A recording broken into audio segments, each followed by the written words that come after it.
అవసరమైతే మోడీతో యుద్ధం చేద్దామన్న రేవంత్ రెడ్డి, మెట్రోకు మూసీకి నిధులు ఇవ్వలేదన్న సీఎం కిషన్ రెడ్డి, బండి సంజయ్ సమాధానం చెప్పాలని డిమాండ్.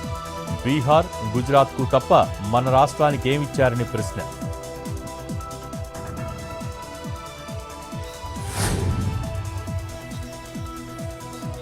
కులగణన, ఎస్సీ వర్గీకరణపై గాంధీ భవన్లో పవర్ పాయింట్ ప్రజెంటేషన్. రాష్ట్రంలో సంపూర్ణంగా కులగణన నిర్వహించామన్న భట్టి. దశాబ్దాలుగా ఎదురు చూస్తున్న ఎస్సీ వర్గీకరణకు అడుగులు పడ్డాయని వెల్లడి.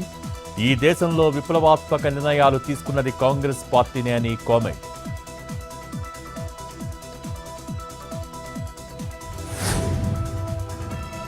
కాంగ్రెస్ హామీలు గాల్లో కలిసినట్లయ్యాయి. తెలంగాణ ఆర్థిక పరిస్థితి దయనీయంగా ఉందన్న ఎంపీ లక్ష్మణ్. కులగణన పేరుతో చిచ్చుపెట్టి పబ్బం గడుపుతున్నారని ఫైర్.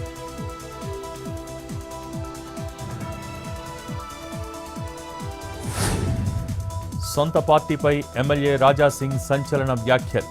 బీజేపీలో వేధింపులు తట్టుకోలేకపోతున్నానని వెల్లడి. వెళ్లిపో అంటే రాజీనామా చేస్తానని కామెంట్.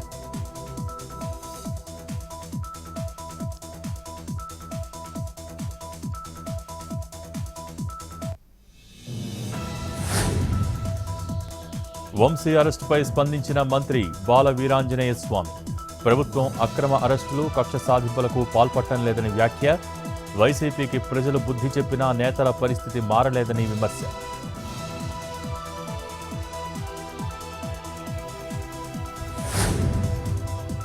హైదరాబాద్ గచ్చిబౌలి విద్యుత్ కార్యాలయంలో ఏసీబీ సోదాలు. 70,000 లంచం తీసుకుంటూ చిక్కిన ఏడీఈ సతీష్ కుమార్.